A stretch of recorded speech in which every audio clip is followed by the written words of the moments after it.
A lorry travels 100 miles at an average speed of 25 miles per hour.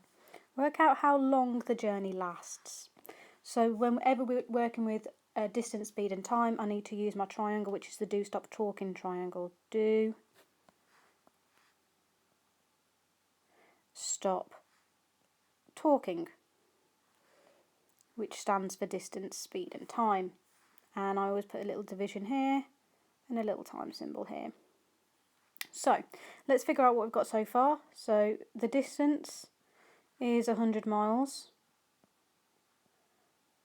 The speed is 25 miles per hour. And the time is what I want to find out. So I then have to cover up what I want in the triangle, and I want the time, so I'm going to cover it up in the triangle, and that's going to tell me what to do.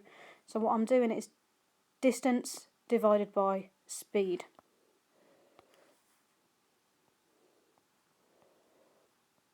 Now my distance was 100, and I am going to include the units in my calculation because that's going to help me in a bit. My speed was 25 miles per hour. So we've got 100 divided by 25, which is 4. And my units that I was using were miles and hours. So the time bit is the hours. So it's 4 hours.